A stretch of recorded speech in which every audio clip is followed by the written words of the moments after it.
पंजाब के कई जिलों में पराली जलाने का सिलसिला जारी है। पुलिस कार्रवाई के बाद भी किसान पराली जलाने से बाज नहीं आ रहे हैं। पंजाब की हवा जहरीली हो रही है। पराली जलाने के मामले बदस्तूर जारी है। पंजाब में पराली जलाने के अब तक 2839 मामले दर्ज हो चुके हैं। संगरूर में सीजन में अब तक पराली जलाने के 510 मामले आ चुके हैं।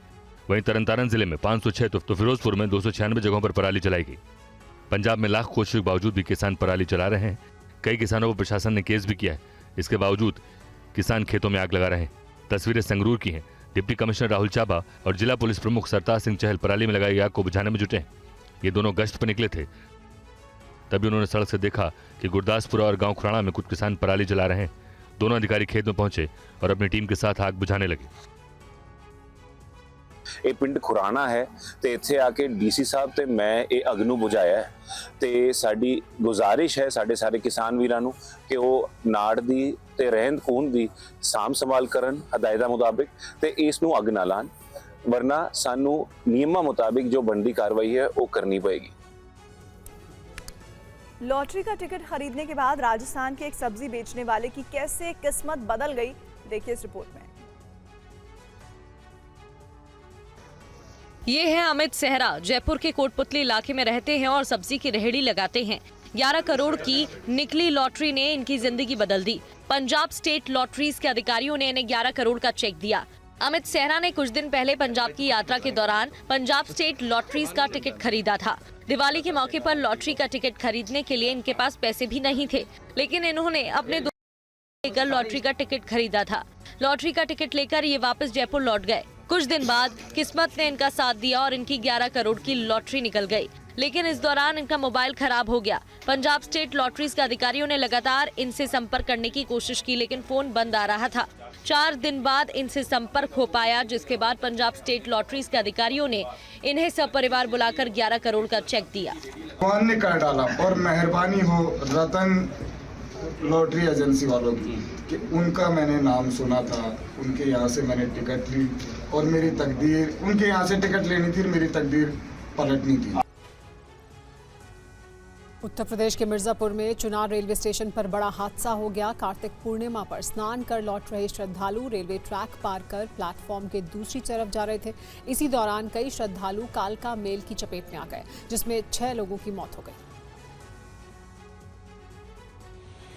मिर्जापुर की चुनाव रेलवे स्टेशन की पटरियों पर शव पड़ा है। पुलिस शव को उठाकर निकाल रही है। यह हादसा तब हुआ जब कार्तिक पूर्णिमा के मौके पर सोनभद्र से गंगा स्नान कर कई श्रद्धालु पैसेंजर ट्रेन से चुनार रेलवे स्टेशन पर उतरे थे। श्रद्धालु प्लेटफॉर्म से बाहर जाने के लिए शॉर्टकट रास्ता अपनाने लगे। बाहर निकलने के लिए श्रद्धालु रेलवे ट्रैक को पार करने जा रहे थे। इसी दौरान पटरी पर कालका हावड़ा एक्सप्रेस ट्रेन आ गई। यात्री कुछ समझ पाते इससे पहले ही कई श्रद्धालु ट्रेन की चपेट में आ गए। ट्रेन से कटकर श्रद्धालुओं की मौत हो गई। रेलवे ट्रैक पर खून ही खून बिखर गया। शवों के चीथड़े उड़ गए। इस घटना को लेकर रेलवे स्टेशन पर हड़कंप है। आरपीएफ के जवानों ने पटरियों पर पड़े शव को बाहर निकाला और पोस्टमार्टम के लिए भेजा। हादसे की खबर मिलते ही मृतकों के परिजन रेलवे स्टेशन पहुंचे। मरने वालों में सभी महिलाएं हैं, जिसमें एक ही परिवार की 2 महिलाएं भी शामिल हैं।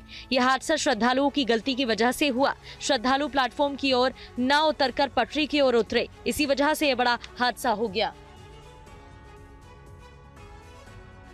पंजाब में एक हफ्ते में दूसरे कबड्डी खिलाड़ी की हत्या कर दी गई। लुधियाना में कबड्डी खिलाड़ी गुरविंदर सिंह की हत्या की जिम्मेदारी लॉरेंस बिश्नोई गैंग ने ली है। ये तस्वीर लुधियाना की कबड्डी खिलाड़ी गुरविंदर सिंह की है, जिनकी हत्या कल समराला में कर दी गई। बदमाशों ने गुरविंदर सिंह पर कई गोलियां चलाईं और मौके से फरार हो गए। इस हत्या की जिम्मेदारी लॉरेंस बिश्नोई गैंग ने ली है। सोशल मीडिया पर अनमोल बिश्नोई नाम के अकाउंट से किए गए पोस्ट में कहा गया है कि हत्या की जिम्मेदारी लॉरेंस बिश्नोई गैंग के हरी बॉक्सर और आरजू बिश्नोई ने ली है। बाबू समराला और उसके साथ वाले जो हमारे दुश्मनों का साथ दे रहे हैं, कान खोलकर सुन लो।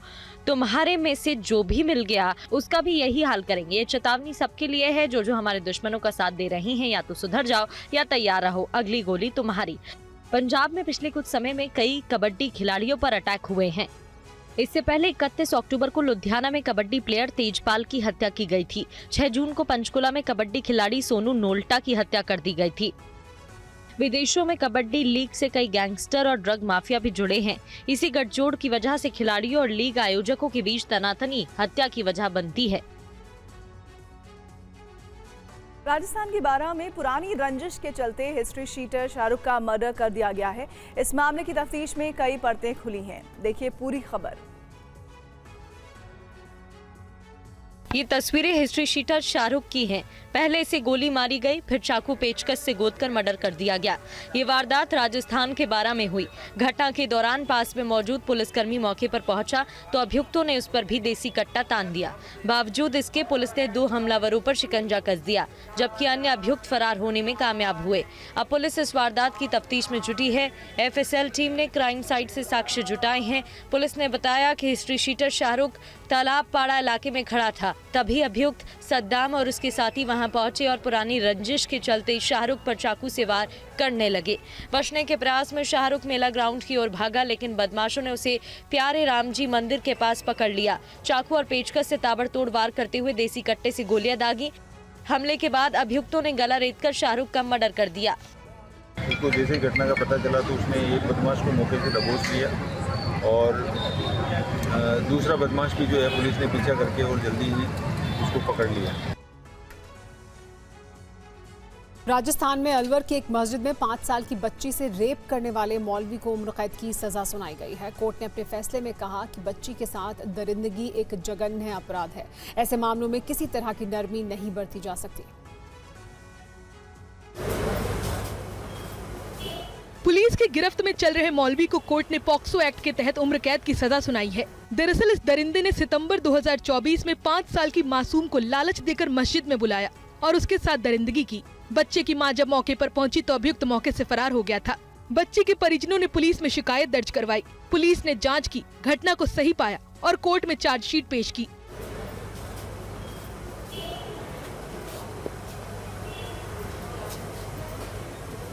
कोर्ट में 16 गवाहों और 18 सबूत पेश किए गए। मेडिकल और FSL रिपोर्ट के आधार पर अभियुक्त मौलाना दोषी पाया गया और कोर्ट ने उसे उम्र कैद की सजा सुनाई। कोर्ट ने सजा सुनाते हुए अपनी टिप्पणी में कहा कि 5 साल की मासूम के साथ की गई दरिंदगी जघन्य अपराध है, जिसमें किसी भी तरह की नरमी नहीं बरती जा सकती। मौलवी असजद को आजीवन कठोर कारावास के साथ जुर्माना भी लगाया गया है।